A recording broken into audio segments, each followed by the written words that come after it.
یہ سلام مسنون نہیں، سلام کرنے کا سنت طریقہ ہے وہ نہیں ہے۔ اور جانتے ہیں کہ سنت سے افضل کیا ہے؟ واجب ہے نا،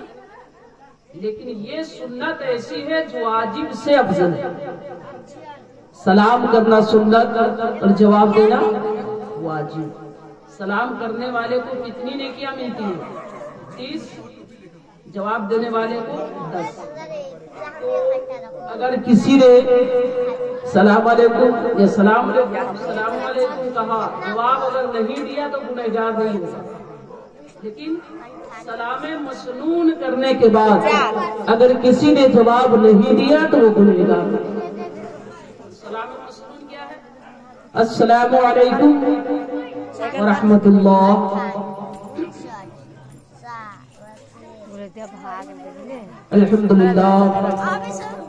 الحمد للہ کفا وسلام علی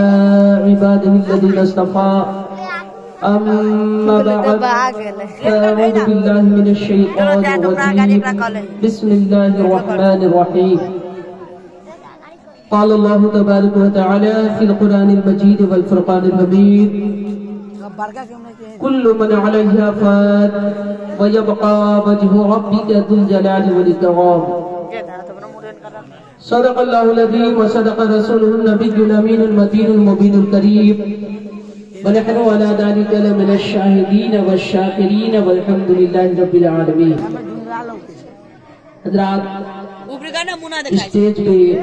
ہمارے بہت سارے علماء اہل سنت موجود ہیں، خاص کر کے یہ ہمارے ابھی جو اسٹیج پہ ہیں سب میں بزرگ عالم خطیب برقبار حضرت علامہ مولانا گل محمد صاحب قبلہ سندر پوری رونق اسٹیج ہے، اور طالبان علوم نبویہ جو ہمارے بہت سارے بچے ہیں جو یو پی کی سرزمین، کوئی الجامیت الاشرفیہ ہے، کوئی اعظم گڑھ ہے، وہاں پہ علم دین حاصل کر رہے ہیں، اور یہ سب محبت ہے ہمارے عزیزم محمد رئیس احمد کی۔ انہوں نے مدد کیا، اور میں جس روز مظفر پور سے گھر پہ آیا اسی روز انہوں نے کال کر کے کہا کہ آپ کو رہنا ہے۔ میں نے کہا انشاءاللہ اگر رہوں گا تو ضرور شرکت کروں گا۔ تو چلیے آئیے کچھ عرض معروف سے پیشتر ہم اور آپ بارگاہ رسالت مآب صلی اللہ تعالی علیہ وسلم میں ہدیہ خراج عقیدت پیش کریں اور محبت کے ساتھ درود پاک پڑھیں۔ اللہم صلی علی سیدنا مولانا محمد وبارک وسلم، صلو علیہ صلاۃ دائمۃ بدوام ملک اللہ صلی اللہ تعالی علیہ وآلہ وصحبہ وسلم۔ ابھی مجھ سے پیشتر عزیز گرامی باوقار حضرت علامہ مولانا محمد احمد رضا مصباحی صاحب سے آپ نے بہترین آواز میں عمدہ کلام سماعت کیا، اور چونکہ ہمارے بہت سارے علماء اور یہاں سے نکلنا بھی ابھی، اس لیے انہوں نے وقت کو مد نظر رکھتے ہوئے گفتگو نہیں کی۔ انشاءاللہ میں تھوڑی دیر آپ سے گفتگو کروں گا، اسے پیش کر ہم اور آپ پھر ایک مرتبہ بارگاہ رسول میں درود پاک پڑھنے۔ اللہم صلی علی سیدنا مولانا محمد وبارک وسلم، صلو علیہ صلاۃ دائمۃ بدوام ملک اللہ صلی اللہ تعالی علیہ وآلہ وصحبہ وسلم۔ کہا احباب نے یہ دفن کے وقت، کہا احباب نے یہ دفن کے وقت کہ ہم کیوں کر وہاں کا حال جانے، لحد تک آپ کی تعظیم کر دی، اب آگے آپ کے اعمال جانے۔ اور چونکہ میری بھی عادت ہے کہ میں آج سے نہیں ابتدائی سے نعت رسول صلی اللہ تعالی علیہ وسلم پڑھتا ہوں، اور نعت پڑھنا میرا شوق ہے، اور مقصد کیا ہے؟ میرا رب برز محشر یہی کہہ کے بخش دے گا کہ اسے چھوڑ دے فرشتے، یہ نبی کا نعت خوان ہے۔ نعت پڑھنا اور سننا دونوں عبادت ہے، تو چند اشعار آپ کے گوشے گزار کرنا ملاحظہ فرما لیں حصول برکت کے لیے۔ حضرت علامہ حسن رضا خان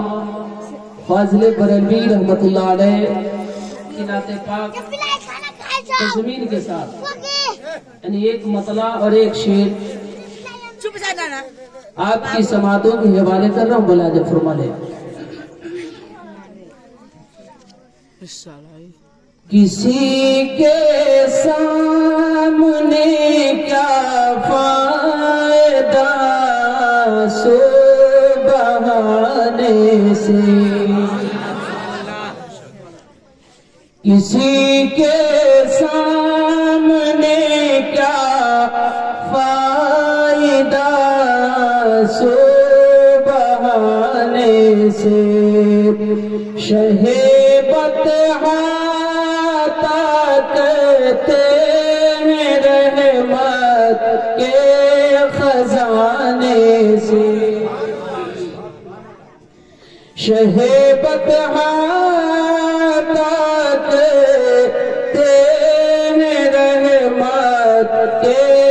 خزانے سے، شہ بطحہ کہتے ہیں رحمت کے خزانے سے،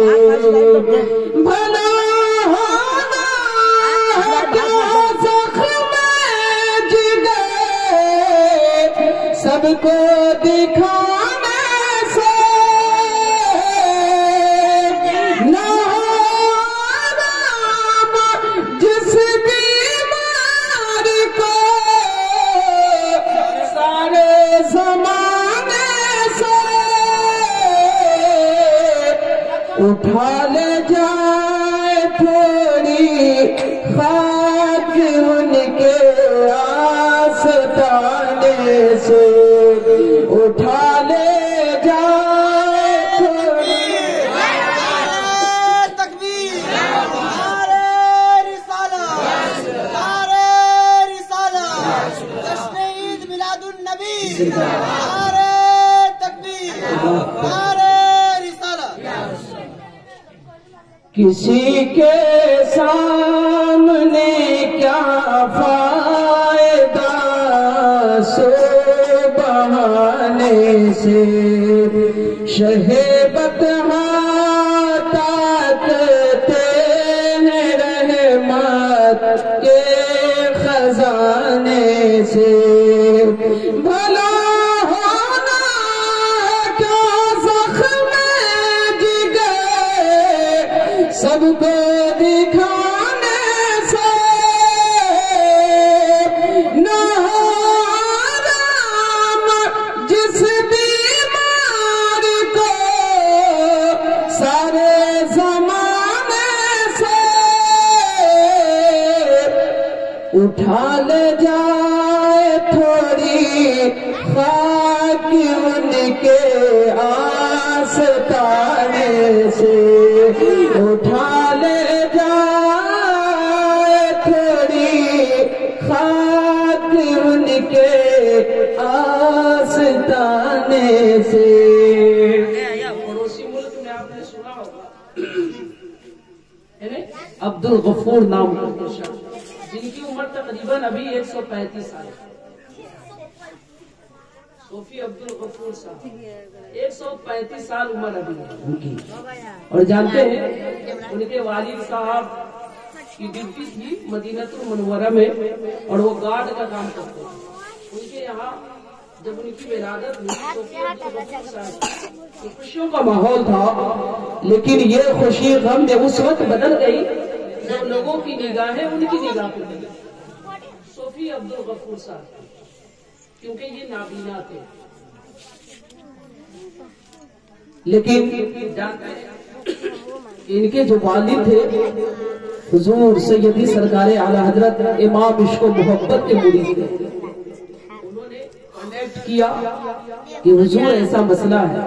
انہوں نے کہا کہ ایک رومال لو اور روضہ رسول کی جو جالیاں ہیں